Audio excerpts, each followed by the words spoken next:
extraordinary conversation that we're going to have. Thank you. I'll step away so I don't blast your eardrums.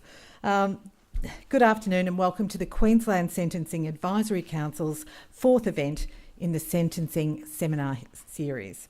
This is a very important event for the Council and for the Queensland justice system. There's no escaping the fact that the criminal justice system is often seen as not as effective as it could be in responding to child sexual abuse cases.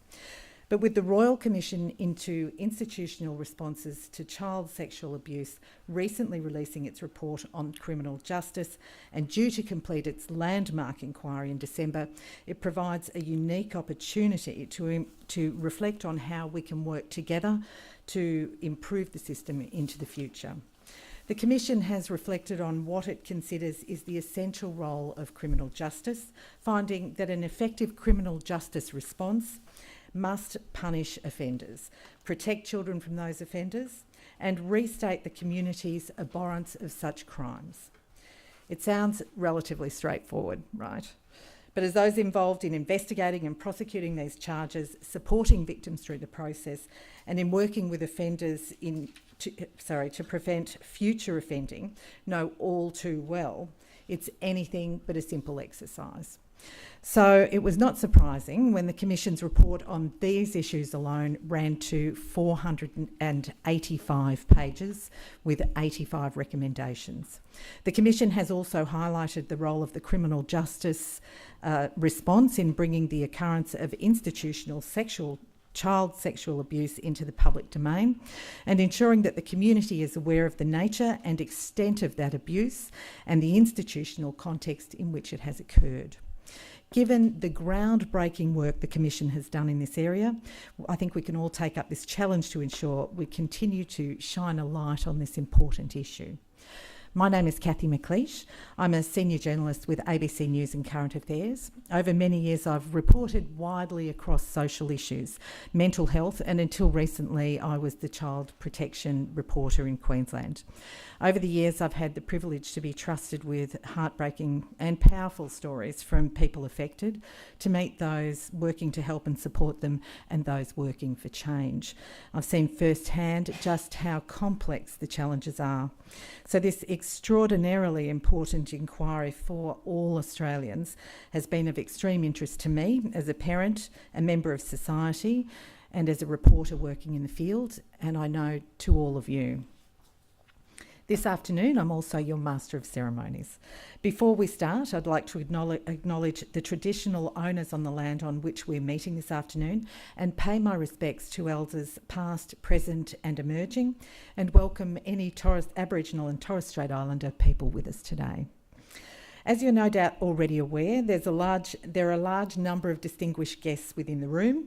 We have a cross-section of Queensland's criminal justice and child protection systems, advocacy groups and members of the general community.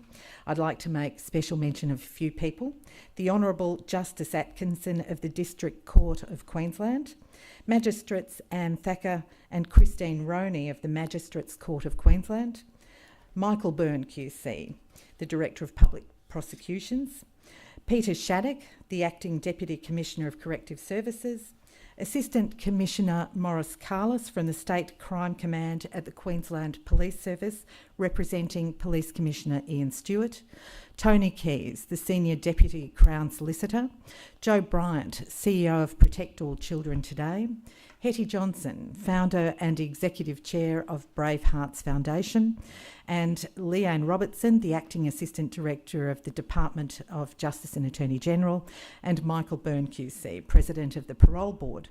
Both are joining us via live web stream. We also have a large group of people joining us via live web stream from homes, offices and courts across Queensland. Welcome to all of you. Now to the general housekeeping. Firstly, as a courtesy for everyone here today, please ensure your phone's turned off or on silent. If you haven't already located the restrooms, they're just outside the doors, men and ladies. And in the unlikely event of an emergency, please follow the directions of the State Library staff or wardens. Don't use the lifts under any circumstances. If you're required to leave the building and are unable to do so, please ask somebody for assistance. And finally, if you need to leave the room during this afternoon's presentation, please do so with regard to others and just do that quietly. As I mentioned before, we have a large group of people connecting with us via web stream, and this presentation is also being recorded for future use. So that's the formalities out of the way. Let us kick things off. This afternoon, we're all here because we have several things in common. We work in the criminal justice or child protection systems. We support survivors of child sexual assault. We believe victims of institutional child sexual abuse, and all child sexual abuse for that matter, deserve to be heard. We understand the long-term ramifications of this heinous crime. And we're keen to better understand the Criminal Justice Report released by the Royal Commission into Institutional Responses to Child Sexual Abuse on 17 August this year. We're very fortunate today to have our guest speaker this afternoon is, as His Honour, Justice Peter McClellan. He's a Judge of Appeal in New South Wales, and prior to this was Chief Judge at Common Law of the Supreme Court of New South Wales. He's had a long and distinguished career, having also been the Judge of the Supreme Court of New South Wales, Chief Judge of the Land and Environment Court of New South Wales, Chairman of the Sydney Water Inquiry, and Assistant Commissioner at the Independent Commission Against Corruption. He was admitted to practice law in 1974 and appointed Queen's Counsel in 1985. He became a member of the Order of Australia in 2011 for services to the judiciary, through the Supreme Court of New South Wales, to environmental law and to legal education. As you all know, since January 2013, he's been the chair of the Royal Commission into Institutional Child Sexual Abuse. Supported by a very experienced team, the Royal Commission has worked tirelessly to uncover where the systems have failed to protect children and make recommendations on how to improve laws, policies and practices. The final report is due for release on December 15, 2017. Please join me in welcoming the Honourable Justice Peter McClellan.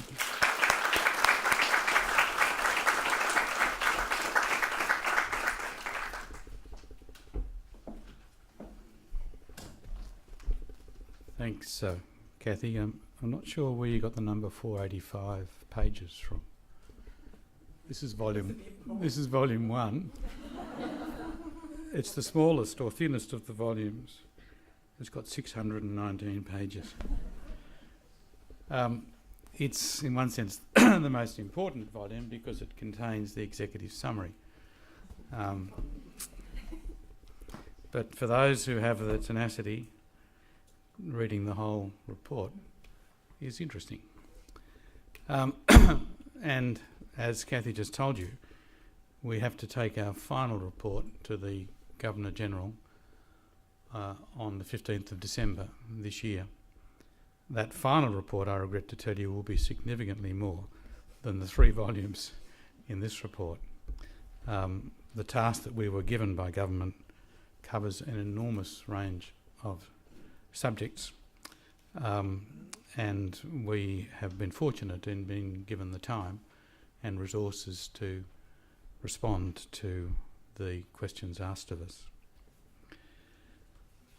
Some people have asked why it is that the Royal Commission has considered criminal justice issues.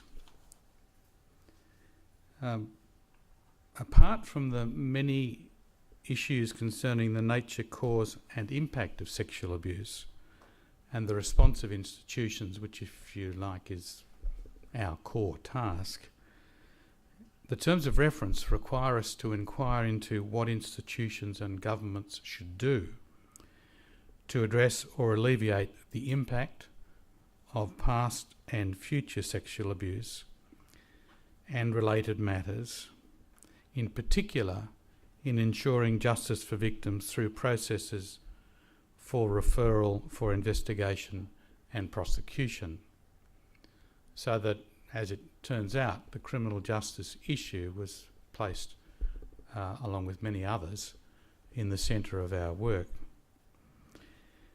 No doubt when we were asked to look at the criminal justice questions, the executive had in mind anecdotal accounts of the problems faced by complainants in sexual assault trials. We, I'm sure in this audience, have all heard about them. Some of us may have been involved professionally and experienced them. We now have some statistics in New South Wales which confirm the difficulties faced by sexual assault complainants. I'll come to those a little later. But the question they raise is, why do the outcomes for sexual assault differ so markedly from the outcomes for other crimes? It is the case, of course, that although we were required to look at the institutional response to child sexual abuse, once you step into the criminal justice space, then you're looking at the criminal justice response for all those who may have been sexually assaulted. There are particular issues that arise in relation to children, but otherwise the issues in relation to the response of criminal justice is common, whether it's a child or an adult who allegedly has been assaulted. A little over 30 years ago, in a case called Bromley and the Queen, Justice Brennan in the High Court, a man for whom we should all have great respect, but nevertheless, sometimes, perhaps, his views would not be views we would readily accept today. He said in relation to accomplices, children giving evidence on oath, and complainants in sexual assault cases, so he lumped all three together. He said this: the courts have had experience of the reasons why witnesses in the three accepted categories may give untruthful evidence, wider than the experience of the general public. And the courts have a sharpened sense or sharpened awareness of the danger of acting on the uncorroborated evidence of such witnesses. Now, I don't know whether you've all heard those words before, but if you've been in the law for any period of time, they will be words which resonate with you. But they are the source of very significant problems in the area, particularly of sexual assault. Those words reflect the long and difficult history of victims of sexual offences, including child sexual offences, in the criminal justice system. They also reflect a view amongst judges that judges are possessed with particular insight, and that their role is to formulate the rules for criminal trials which reflect that insight. Some of those rules which the judges have formulated have had a significant and negative impact on the ability of child sexual abuse survivors to access justice.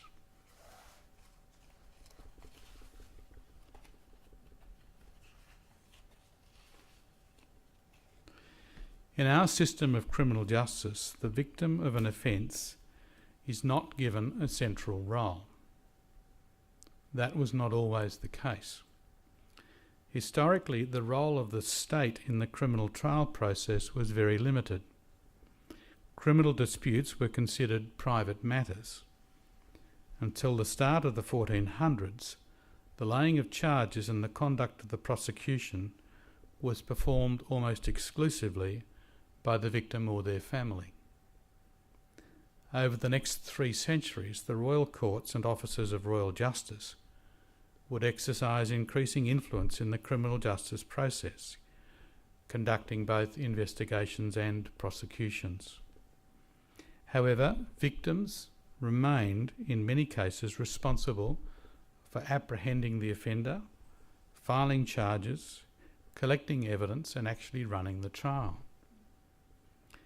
With the coming of the Industrial Revolution and as cities became more densely populated, the criminal justice process began to change and ultimately became the modern adversarial trial. The rise in crime associated with increasingly dense populations led government to offer incentives for the apprehension of criminals. Miscarriages of justice resulted from increases in false evidence. Accused were regularly imprisoned before trial and accordingly faced difficulties in preparing a defence. The evidence against an accused was not disclosed before the trial, and the accused could not subpoena a witness. This disadvantaged position of the accused ultimately led to changes in the criminal trial process. The most significant change was to allow the accused to be legally represented. The presence of defence counsel encouraged the development of rules of evidence and the modern style of cross-examination. The core elements of the modern adversarial trial began to appear. The judge as neutral arbiter, the jury as passive observer, and defence counsel advising their client to remain silent and put the prosecution to proof. By the 1850s, most prosecutions would be conducted by police on behalf of victims. The first Director of Public Prosecutions was appointed in England and Wales, believe it or not, in 1879. The role of the victim in the criminal justice process then quickly receded. And so it remains today, with the trial conceptualised as a contest between the state and the accused. The role of the victim is largely limited to that of witness for the prosecution.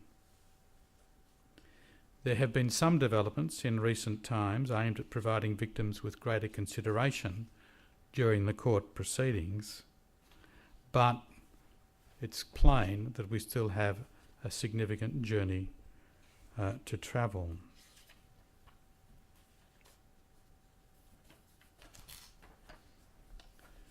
The criminal justice work which the Commission has undertaken has covered a very significant range of topics. I don't have time to talk to you today about all of them or how we developed our thinking in relation to each of them.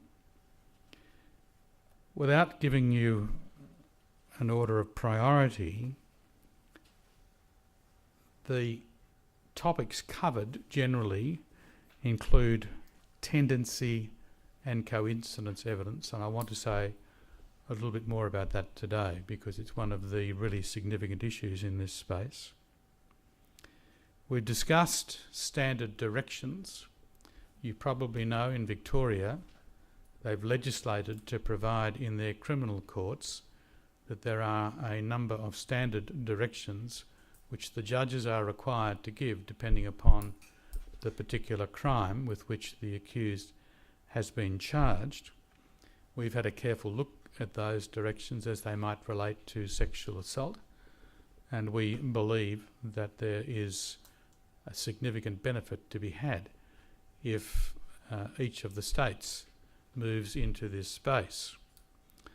When we speak of standard directions in relation to sexual assault, we're not only talking about the sort of directions that might overcome the problems that Justice Brennan raised, but we're also talking about directions informed by the science which may enable juries to better appreciate and understand evidence which has been given to them by a child or a person with a handicap.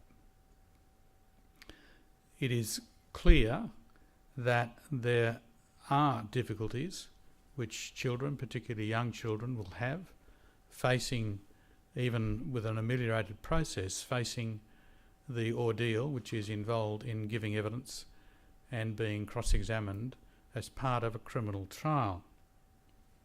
It's also plain from the evidence that's been gathered that the way a child is questioned may elicit particular responses which, depending upon how those questions are framed, may not give you an accurate answer, although the child is intent upon telling you the truth. And it's important, we believe, that judges be armed with a capacity to tell juries how it is that they should approach and appreciate the evidence of a child, and as I say, someone who may have a handicap. So that standard directions is an area where we have suggested that state governments, of course, who have responsibility in these areas, should proceed to develop, probably with the help of their law reform commissions, but hopefully with a uniform approach throughout Australia through perhaps COAG, and develop directions which might be given, commonly given in sexual assault trials. As an adjunct, if you like, or a part of the same concerns, we looked at the intermediary process as it is known in the United Kingdom. Unfortunately, they chose the label Children's Champions in New South Wales, which is a bit of a pity. But that is the process developed in England, which provides for a person who has been trained and skilled in understanding the capacity of a child to respond to questions and give effective responses. Be those questions asked in the police station at the time of investigation, or whether they are questions which might be asked in the courtroom. The person trained in this role is engaged to assist the justice process, not to assist the child or to condemn the accused or indeed to assist the accused, but rather their role is to ensure that the court is given the best opportunity to understand the true position through the evidence which the child gives. The way it works is that the intermediary will be present at the police station or in the courtroom, and if a question is asked which the intermediary believes is framed in a way which may be unfairly misleading to a child, or which a child may not understand, or which for some other reason is unlikely to elicit a true answer, the intermediary has the role to stop before the question, or stop the proceedings before the question is answered, point out the difficulty that is involved in that form of question, allowing the questioner in the police station or the judge in the trial to intervene if the judge believes it necessary to keep the proceedings on the appropriate track. New South Wales is trialling a process which they've called the Champion. The problem with that, I think, is it will create a false impression in the mind of a juror. The person is not there to champion for the child. The person is there to ensure that justice, so far as possible, is done to both the accused and the child. And the process has been looked at in Victoria as well. We have endorsed the process. We believe, based upon the English experience, that it's the appropriate way to proceed. We recognise that there is a cost in such a process. You have to find the people, you've got to train them, and you've got to have enough to have them available to assist both at the investigation stage and in the trial. And given the significant number of this type of case which comes through most of the criminal justice systems, it's a significant commitment. But it's a commitment which we believe, in the interests of justice, it's necessary to pursue. Another limb of the same problem, I regret that this may not entirely please any police who might be here, but I'm confident enough in what we've been told not to apologise for what I'm about to say. But what is clear is that many police struggle to effectively take effective statements from children who've alleged sexual assault. The best way of illustrating it is this. I'm sure that this doesn't happen in Queensland, but it happens in every other state. When counsel want to cross-examine a witness, the classic technique is to head for the periphery. Someone who's been sexually assaulted, adult or child, will have a memory of the traumatic event, and they'll have a memory which is very strong of some of the central features of that event, but their memory for peripheral facts is likely to be very weak.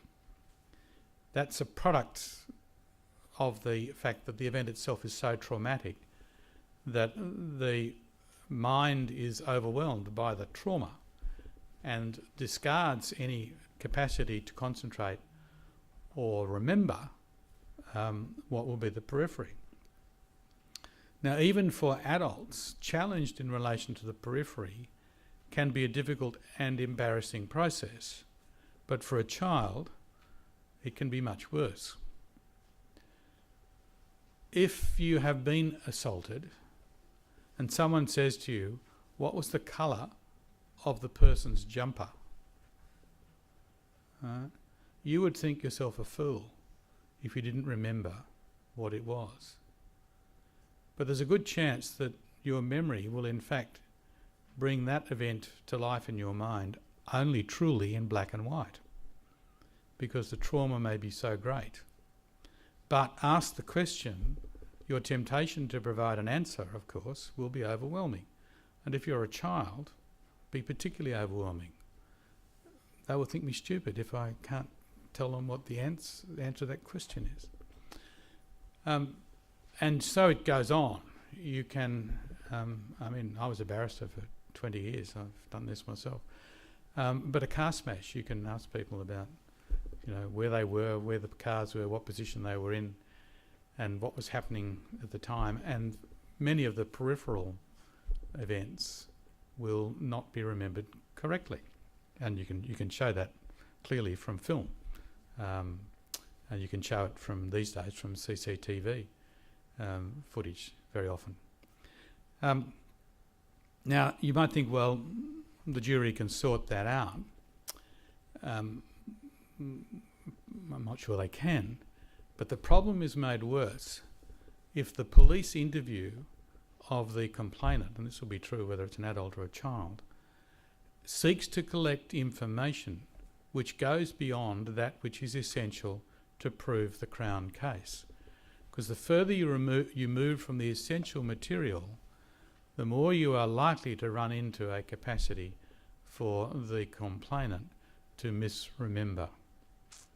Now, a lot of work's been done in the police department in Victoria in relation to this question, and there's a whole program through which police working in the sexual assault space are trained in how to obtain a statement which is confined to the essential elements and which avoids the periphery.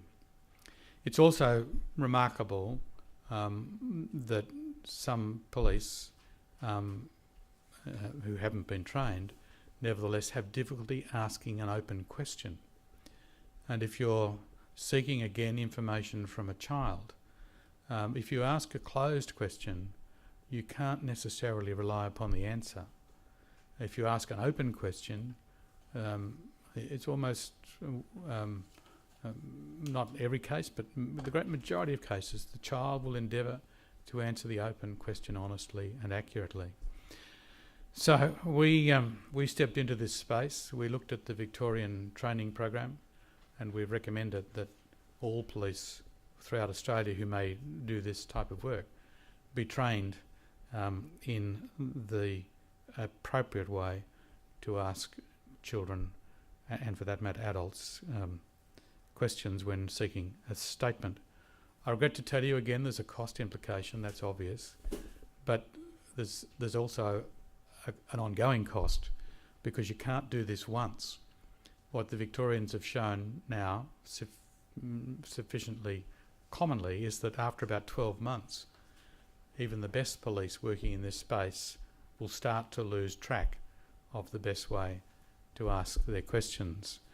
And so you need to give your police who work in this space refresher courses to ensure that their statement provides the best opportunity to secure a conviction.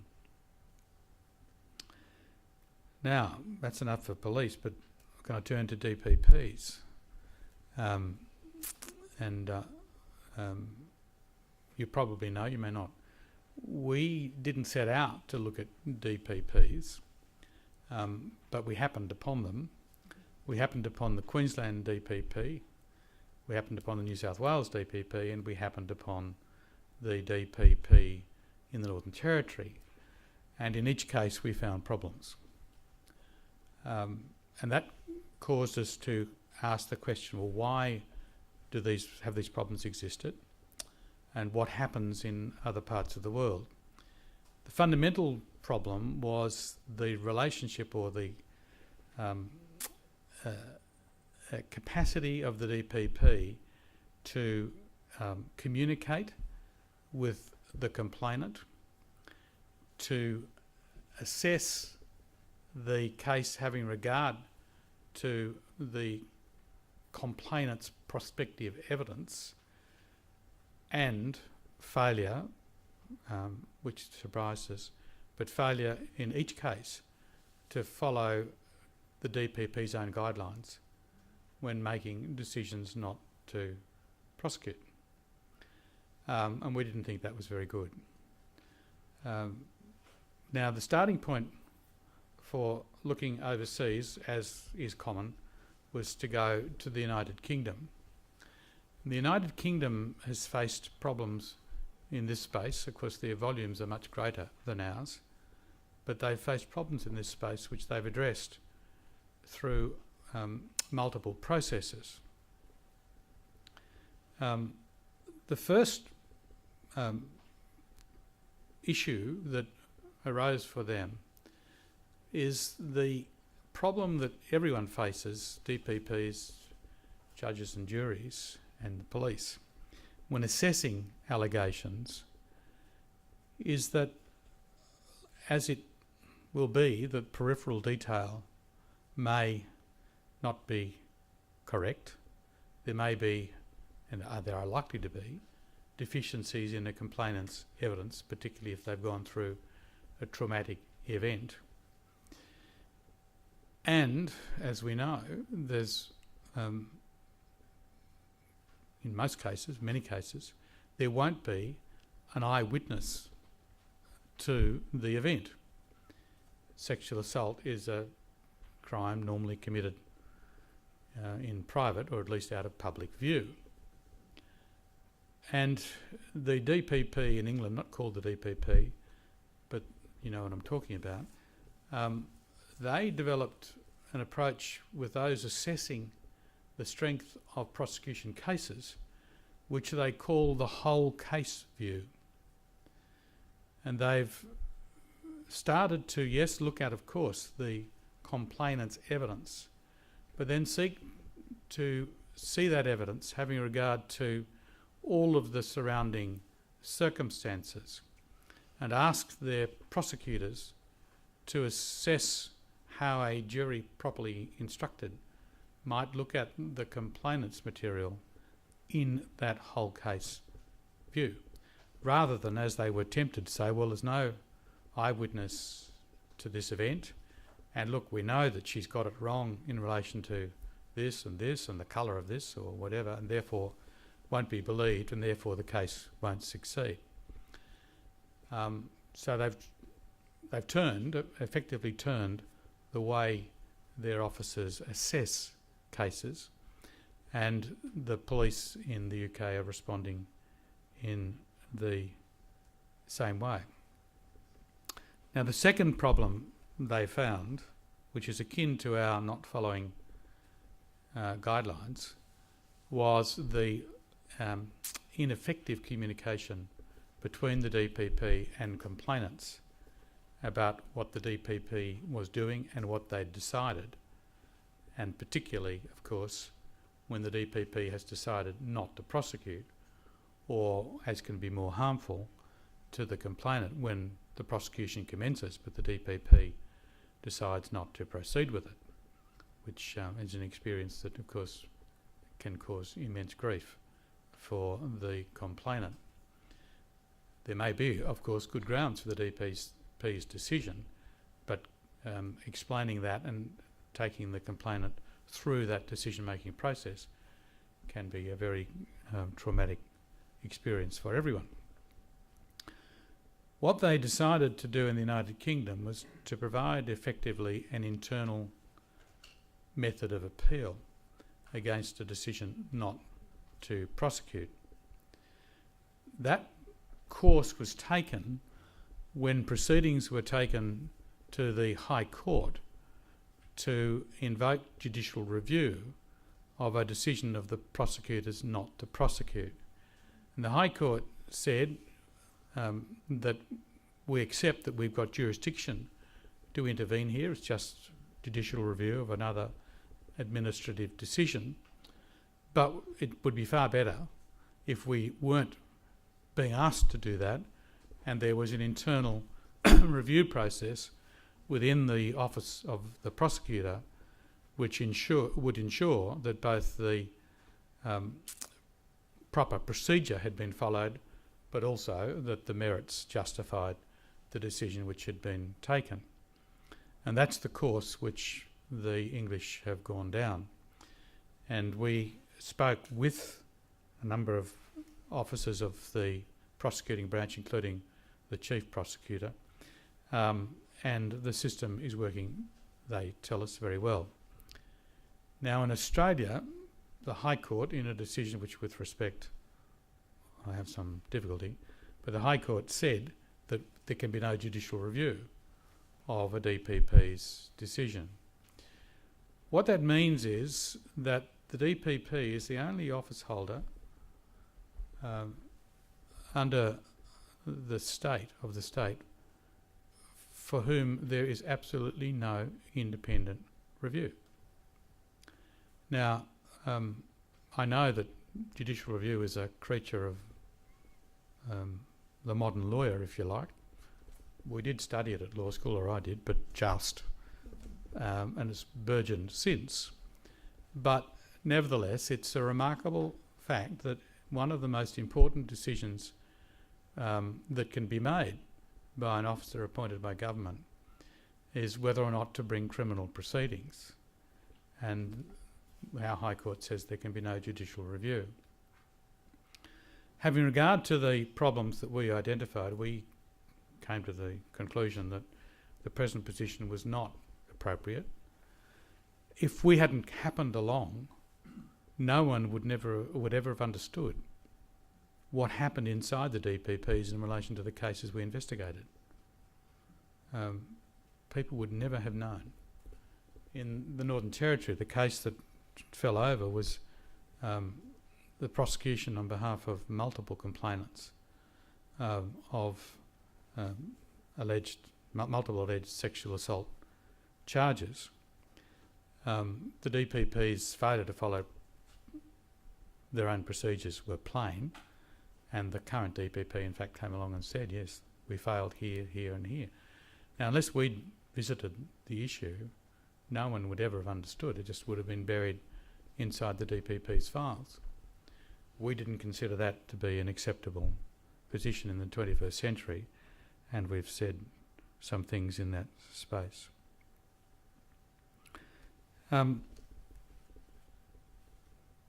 The next topic that I should mention, which got us involved in controversy, it's amazing, you know, with every respect, Kathy. You publish a report, 3 of those, covers multiple really serious issues. And you know what ends up on the front page of the paper and the lead story on the news? The confessional. I mean, really? Anyway, where that issue comes from is that there have been in New South Wales, I should go back, sorry. The common law has an offence which is cutely called now misprision of felony. And in some places that's been wiped out. In some places it's been replaced with a statutory offence.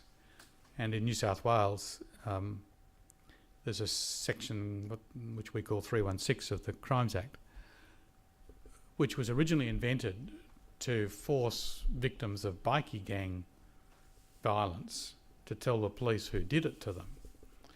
Well, didn't prove to be directly effective, but it works very well if you've got a phone tap as well as a refusal to answer, which is the way the police use it. And they've prosecuted multiple cases under 316 where the person knows who committed the crime, but they haven't reported it to the police, and we're talking about serious crime.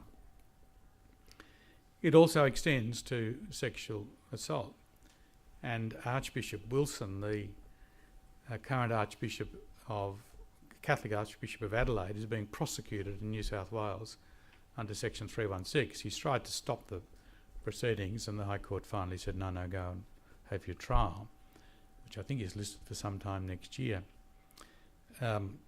He was in the Newcastle region when it's alleged that he acquired knowledge and didn't tell the police about it.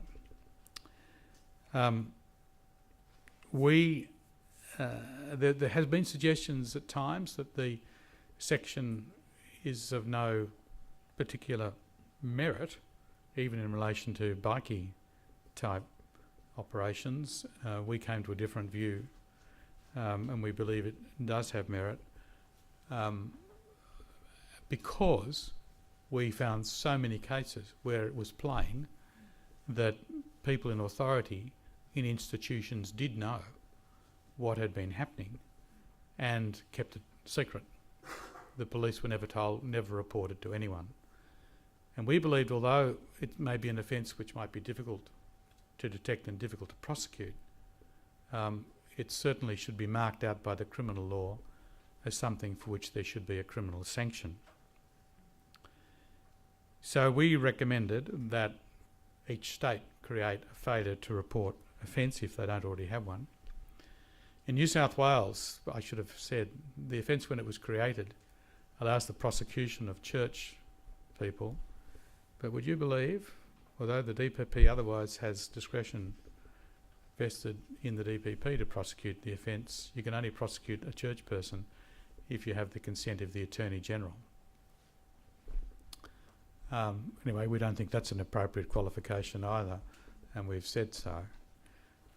We then had to face up to the confessional issue, and we concluded that there was no justification for excusing information obtained in the confessional from having to be reported, and we've so recommended. The reason we came to that view was that it was clear to us in multiple cases that priests who were abusing would go to priests and confess, thereby righting their position with the Almighty, and then go off and continue to offend. The worst case was where we found one who was offending confessing to another who was offending, and vice versa, so they would ensure that each other's sins were forgiven and life would go on.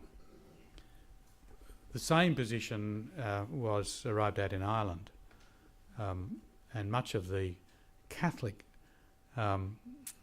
theology and Catholic culture of the Roman Catholic Church in Ireland has found its way to Australia, particularly through the religious orders, as you may know. So it was no surprise to us to find that similar issues have been faced in Ireland. Anyway, we although we recognise that it would be difficult to investigate and prosecute, we nevertheless believe that it would be intolerable in the 21st century for the state not to stand against an institution which enabled someone with a guilty conscience about their offending to alleviate that conscience without the state being told. So we stepped in, and as I say, it became the lead story, even though in one sense it's a minor story, because the number of cases that would ever be prosecuted would likely be very small. The other area, and this is not of so much concern in Queensland because we've suggested that Queensland's got this right. One of the really sad, maybe the right word, but nevertheless difficult consequences for particularly a child who is sexually assaulted multiple times will be the prosecution of individual offences. We know of many children who have been abused, if not daily, certainly multiple times per week over periods of years. Not just a one-off occasion, not just twice. Multiple times. And as you can imagine yourself, given that it will take that person generally years before they're able to report, and we've discussed in our reports why those problems exist, to then go back and identify the particular occasion, day of the week, perhaps day of the month, even the location where a particular assault happened, and describe the circumstances of that particular assault can prove very difficult. It will be easier if you're only assaulted once, but the more times you've been assaulted, the harder it will be to bring to mind a particular event. In Victoria, they tried to overcome the problem by saying that it would be sufficient if you prosecute in this space that an offence require you to prove, I think it's 3 occasions, and the jury should be able to agree on the first occasion and the last occasion. The view being taken that the child, now adult probably, is most likely to be able to remember the circumstances of the first occasion and more likely to be able to remember the circumstances of the last occasion than maybe the hundreds, tens, if you like, in the middle. That hasn't proved particularly effective. The consequence of all of this, of course, is, sadly, the more you've been sexually assaulted, the harder it will be to get a conviction. Now, in Queensland, what you've done is legislate to create a different character of offence, which depends upon the relationship that's been created. And I think it's section 229B of your criminal law. And our understanding is that section has been prosecuted multiple times successfully, and importantly has withstood 2 special leave applications to the High Court. So we make the assumption that the High Court is satisfied that framing an offence not as individual acts but as the creation of a relationship is satisfactory, and we came to that view, and we've recommended that each state go down the path that Queensland's gone down in creating such an offence, in the hope that this might enable prosecutions to succeed where presently they might fail. The last matter I want to excuse me, talk about, as I mentioned before, is tendency and coincidence.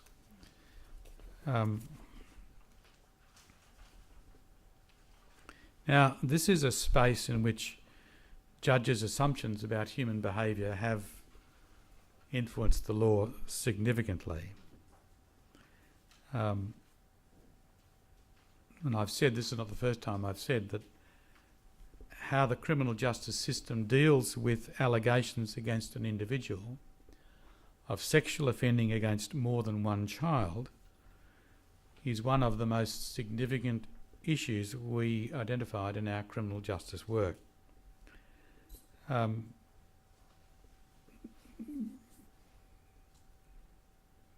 starting point for the discussion is just to reflect upon the outcomes for all criminal trials and compare them with sexual assault trials. I've only got statistics for New South Wales, but I gather Queensland might be about to start down this path, which will be a good thing.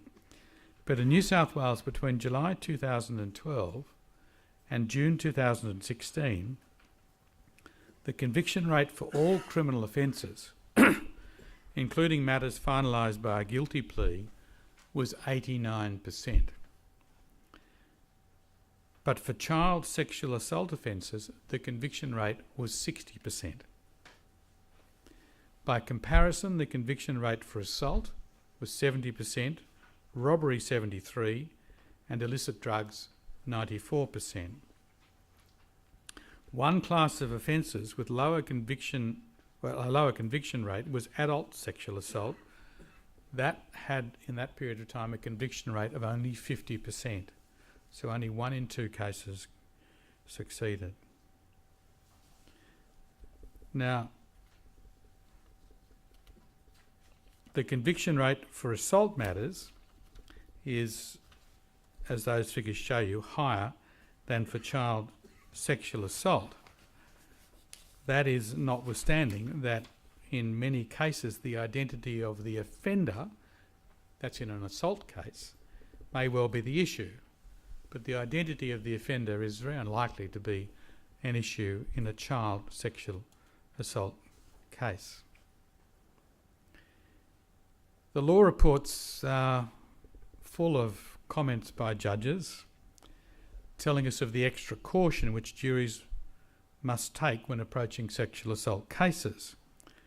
Justice Kirby, who of course would not be classed as a conservative, but nevertheless had this to say: in cases involving accusations of sexual offences, courts and prosecutors must exercise particular vigilance, so far as they can, to ensure that the fairness of the trial is maintained, because the circumstances are peculiarly likely to arouse feelings of prejudice and revulsion.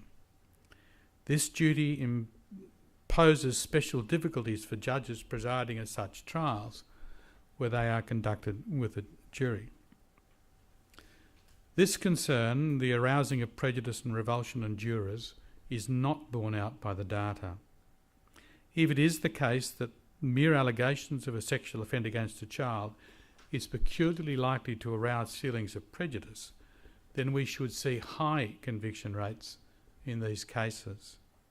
This is because self-evidently every trial in relation to a child sexual offence will involve an allegation that a child has been sexually offended against. What we in fact see is significantly lower than average conviction rates. There was another statement by a judge who would be considered to be conservative, a Queenslander by origin, the Chief Justice Gibbs. He said sexual cases are peculiarly likely to arouse prejudice, against which a direction to the jury is unlikely to guard. So he was saying the prejudice is so strong that whatever the judge says, you can't guard against that prejudice. Well, the numbers in New South Wales at least just do not support that proposition. The data suggests these concerns are overblown. To break down the child sexual assault figures a little further, again for the cases finalised between July 2012 and June 2016 in New South Wales, there were 725 matters. Of those, the defendant was convicted of all relevant offences, and this is important because it's very common that there'll be multiple counts. But of those 725, only 32 were convicted of all the relevant offences. 32%, were convicted of all the relevant offences. So that means the jurors have discriminated between some of the charges as against others. The defendant was convicted of some, but not all relevant offences in 16% of matters. So convicted of some, but not all, in 16%. The defendant was convicted of no relevant offence in 52% of matters. The capacity for jurors to correctly isolate and apply the evidence in relation to each individual case is not only demonstrated in the data, but has been recognised by courts in cases in relation to issues of inconsistent verdicts.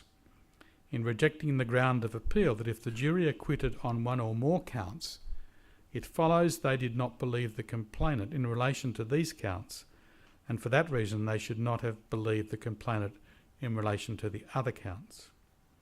Now that's the position which is fairly commonly adopted by courts of appeal now, but of course for years the judges would say, well, if one count got knocked out, they obviously didn't believe the complainant, and therefore how could you find beyond reasonable doubt that the other counts had been proved? Now, as a means of tackling this problem, we set about a major study. When I say the problem ultimately translates into the concern which the courts have that the prejudice which the judges believe exists will infect a trial if there are multiple counts or multiple complainants, and as a consequence the courts have been suspicious, particularly suspicious of what we refer to as tendency and coincidence evidence. Similar issues arise in relation to joint trials. And the evidence, the Uniform Evidence Act, which I don't think you have in Queensland, there's still some New South Wales judges who would applaud that position, but nevertheless, the Evidence Act has provisions in relation to it, and we were concerned that the approach that has been commonly taken under the Evidence Act to joint trials or tendency and coincidence evidence has been far too conservative, based upon an assumption that prejudice will follow from multiple counts or multiple complainants. And faced with those prosecution outcomes, the starting point you've got to say to yourself is, are we right in thinking that a prejudice will operate in this space? What we set out to do was to study how jurors, ordinary jurors, might react to multiple counts and multiple complainants. It's a study the like of which has never been undertaken in the world before, and I don't think it's going to be undertaken again for quite some time, because it requires very significant resources. What we did was we constructed, with the help of experienced criminal counsel, a transcript of a trial which could be broken down into multiple trials. So you had one count, one complainant, multiple counts, and then multiple complainants. We engaged a prosecutor and a defender to run the trial before a district court judge. We filmed it, and the district court judge gave directions. There was summings up consistent with the different forms of trial that might follow from this multiple set of complaints and complainants. We then went to the Downing Centre, which is our district court, primary district court centre in Sydney, and collected jurors who had not been chosen, who were prepared to volunteer and be paid a very modest sum to do some work as a juror. And we didn't get enough. We ultimately ran almost 100 trials. So we needed more than 1,000 people. And we went and gathered the rest of our jurors in the same way that the sheriff gathers jurors in New South Wales, using the electoral roll and so on. Yes, there were people who had to agree to do it. So we didn't have the power of the state to say you must turn up and be a juror. And not everyone was obviously prepared to do it. But nevertheless, what we then did was we broke them into their individual juries, and we showed them the film of the trial that we'd filmed. Now, I accept all the limitations. It's a film. It's not people who were forced to turn up and so on. But what we then did was we placed them into the jury room, which were rooms with one-way glass. I actually watched some of these deliberations. It was over successive days, didn't happen in one day. We filmed it, each one, and there's a film record of each jury's deliberations, and we took a transcript of each of the jury's deliberations, and then using the cleverness of the current computer programs, we analysed the way the juries reasoned in relation to the multiple trials that we conducted. And I have to tell you that the results were but significantly different to what I expected. What we demonstrated using that method clearly was that jurors, ordinary people, some of them will make mistakes. It was interesting to watch how 12 people actually do work in a dynamic, because someone would say, Fred said X, and the other bloke, someone else would say, no, that's wrong, that's stupid. Fred said Y. And you could see, and you can see this in the process, mistakes that individuals were making were brought or were corrected through a common discussion in the jury room. I hadn't quite expected that. Yes, there was the odd outlier who would say, no, I'm not going to move, I'm stuck on my view. But it was amazing to see how random errors were actually drawn in and corrected. Secondly, what was really clear in all the deliberations was the jurors actually faithfully looked at the evidence in relation to each charge. And I found that really quite interesting. Some juries in the multiple count cases went to the easy ones, and there were some easy ones, first and made a decision. Some didn't quite do that. Some went in succession but said, that one's too difficult, we'll have to come back to that. And then they moved on to work their way through. So they would do multiple runs through the counts to see where they finished up. Many jurors in the course of discussion changed from their initial view, but the discrimination which they exercised in relation to each count, and some of them were pretty nasty counts,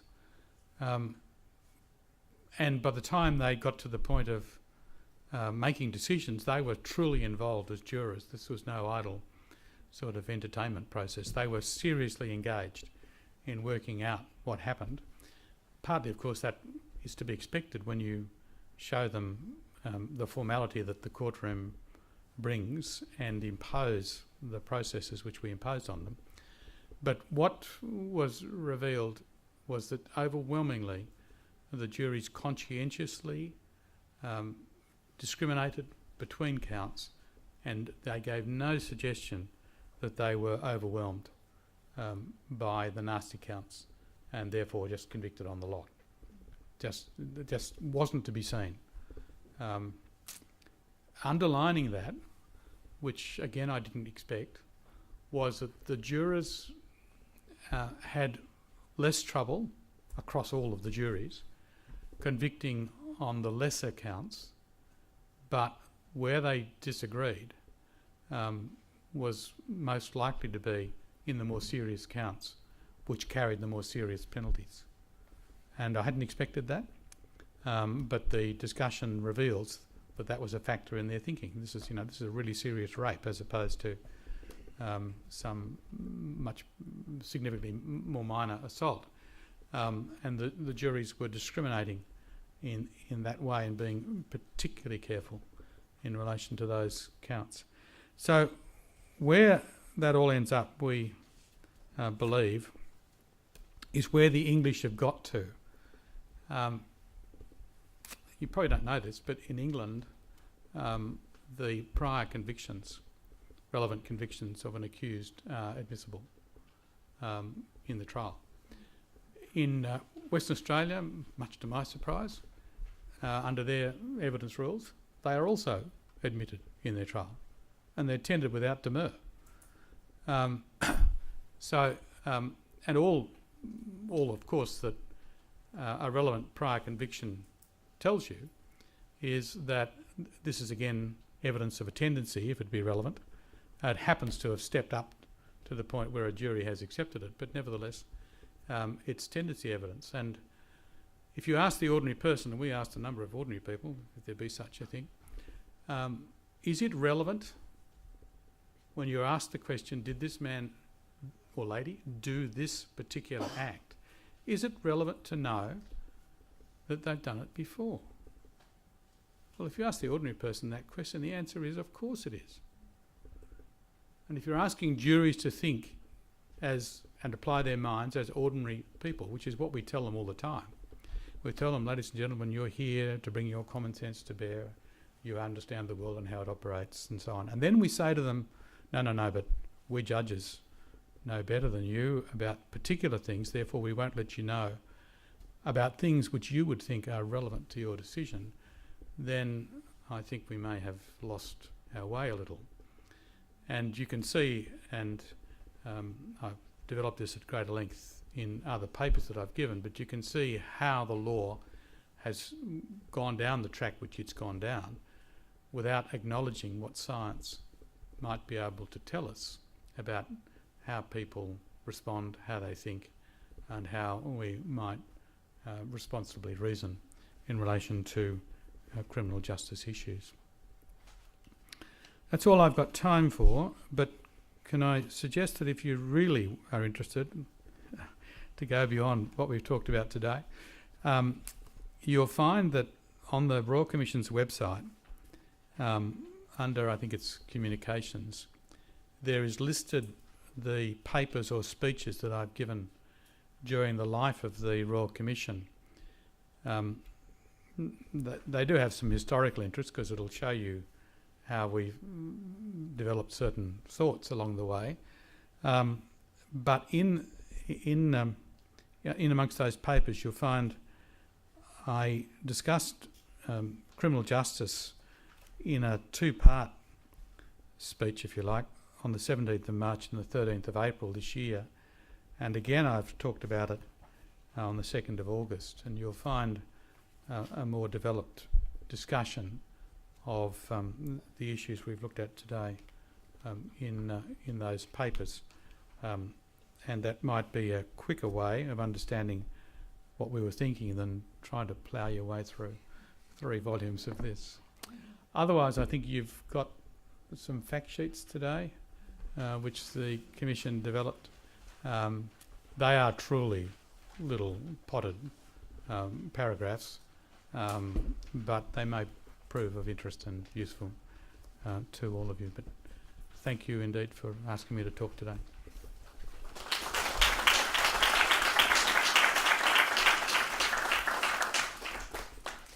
Thank you, Justice McClellan. I'm sure everyone here appreciates the huge amount of work the Royal Commission has done over the last few years. I know earlier this year they had made almost 2,000 referrals to authorities, held more than 6,500 private sessions, and handled almost 40,000 phone calls. And by the time the work is completed at the end of this year, those numbers will have escalated substantially. I know there are a lot of people who are counting down to 15 December and the report's subsequent public release. As a journalist, I know there will be great interest, phenomenal interest in the final report and the responses from the Australian government and our institutions, from the media and from all of you, I'm sure too. I'd now like to invite Queensland Sentencing Advisory Council member Warren Strange up here to say a few words.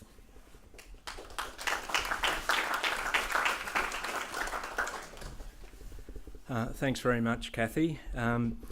Firstly, I just wanted to thank you all who've attended today, either in person or who've been watching over the live streaming.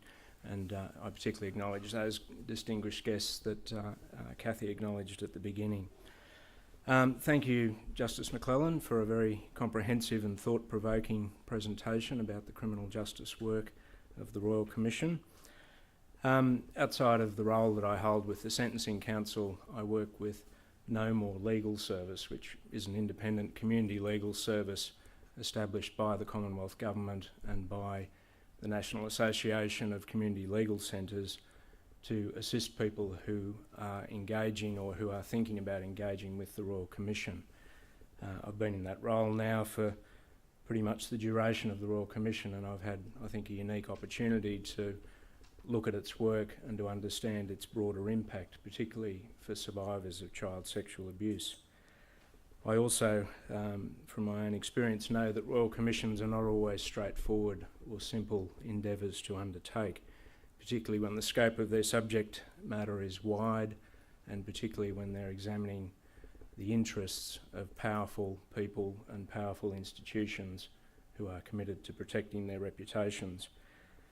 I'm also sure that any lawyers in the audience would be somewhat daunted by the thought of signing on to a Royal Commission that has lasted for nearly 5 years, and the commitment and effort that that would entail. So over that time, this Royal Commission, under Justice McClelland's leadership, has exposed what I think you can only describe as a national and a catastrophic failure of Australian institutions to protect vulnerable children supposedly placed in their care, and to respond adequately when child sexual abuse was detected.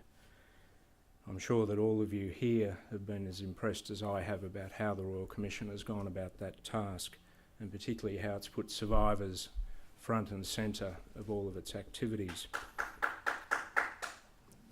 Yes, it's well worthy of recognition. The impact and success of the Royal Commission and what it's done hasn't happened by accident. It's come about through the leadership and the legal and the administrative skills of the Commission's chair and his fellow commissioners, including Bob Atkinson, the former Commissioner of Police, who'd be well known to many of you in this audience. It's involved a lot of hard work from the commissioners and all of their staff, and I just wanted to offer my congratulations to you, Justice McClelland, and to the Commission and your staff for the wonderful job that you've done and the groundbreaking work that you've delivered. Fundamental to the success of the Commission also has been the courage of so many survivors, now nearly 8,000, who've come forward to tell of their own experiences as children, the impacts of those experiences, and what they now need to access justice. And one of the major outcomes of so many survivors coming forward, I think we've seen a real shift in our society, our understanding of what happened in these institutions, understanding of the risks of institutional child sexual abuse and the impacts on the children who are abused. Also in understanding what our justice system, our criminal and our civil justice systems need to do to respond more effectively when child sexual abuse does happen. We're now in an environment through the work of the Royal Commission where many more survivors are now coming forward to make disclosures about their experiences, and every day our legal service will assist clients who are coming forward, often after decades of suffering in silence and not being able to disclose even often to their own close family members what happened to them as children. I think that all creates a situation where it's incumbent on us as a society and incumbent on our legal systems, including our criminal justice system, to now take steps to better respond to survivors and to, as far as possible, prevent the occurrence of further offending. The Commission's criminal justice work is a stark reminder that justice is not simply about effectiveness. High-quality evidence gathering techniques, professional and well-trained police and prosecutors, timely disposal of matters and appropriate sentencing responses. It's also about the affective dimension of justice, how we treat those involved with the system and how they feel about the process and the outcomes. We've seen a very topical example, albeit overseas in the press, in the world of Hollywood in recent days, of so many complainants, so many victims now coming forward to talk about their experiences, all of whom had remained silent and had not taken official action for for various reasons over many, many years. I think the Commission's recommendations will ultimately make a real difference to the position of survivors and to the outcomes of the cases if they choose to come forward and participate in the criminal justice system.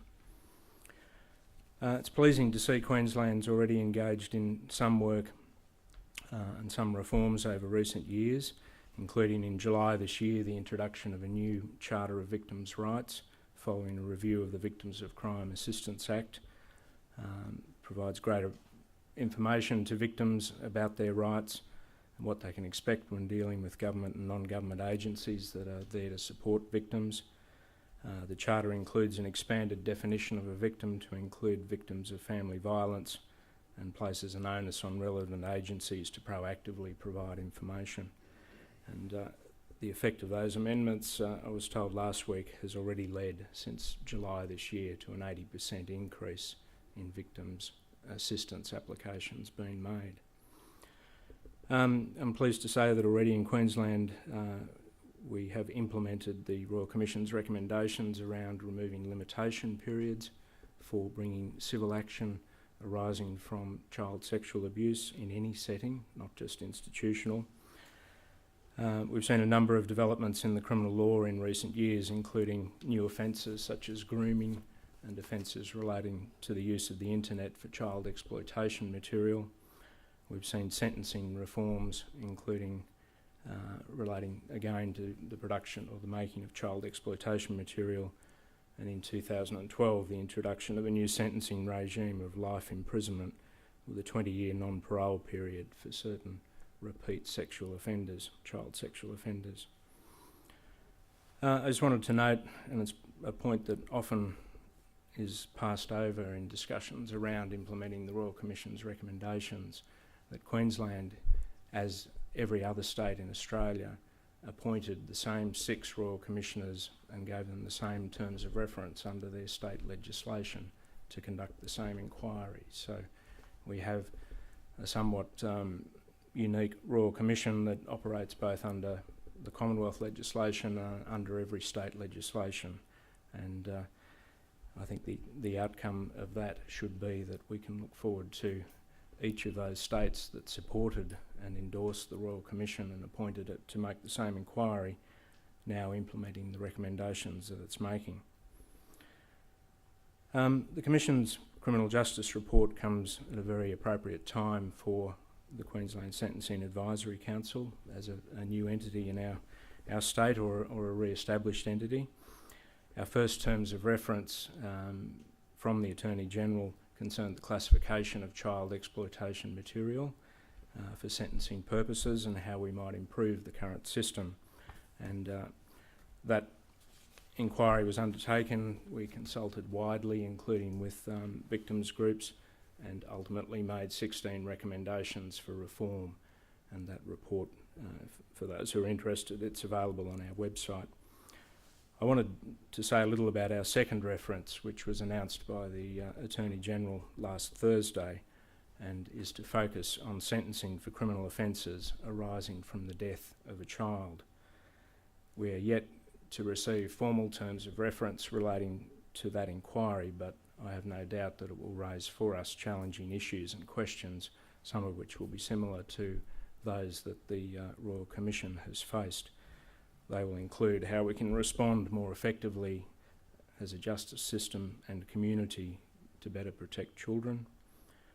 When the worst happens and the death of a child results, how we can find a sentence that achieves what the Royal Commission has identified as being the hallmarks of an effective justice system, a sentence that punishes the offenders, protects children from those offenders and communicates our abhorrence as a community of those crimes.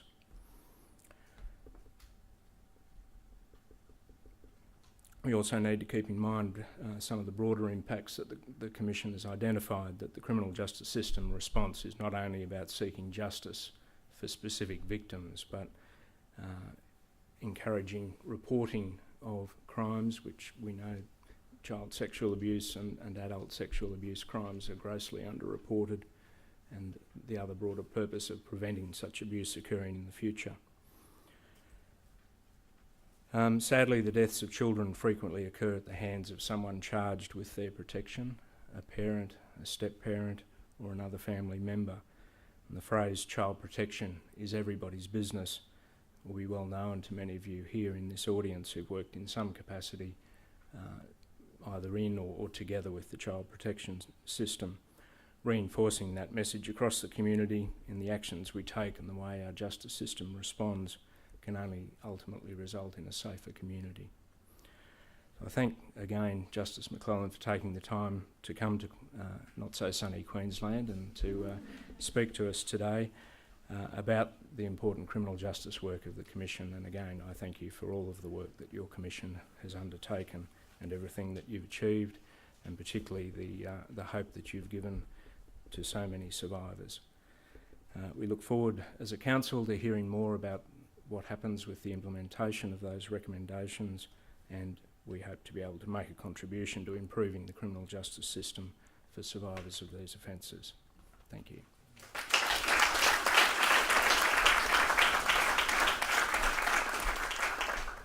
Ladies and gentlemen, that concludes the formal part of the event. Tomorrow you'll receive an email asking you to complete a short survey. This will help us continue to improve our public information events and help determine the speakers for future presentations. Thank you again for joining us this afternoon. And enjoy the rest of your day.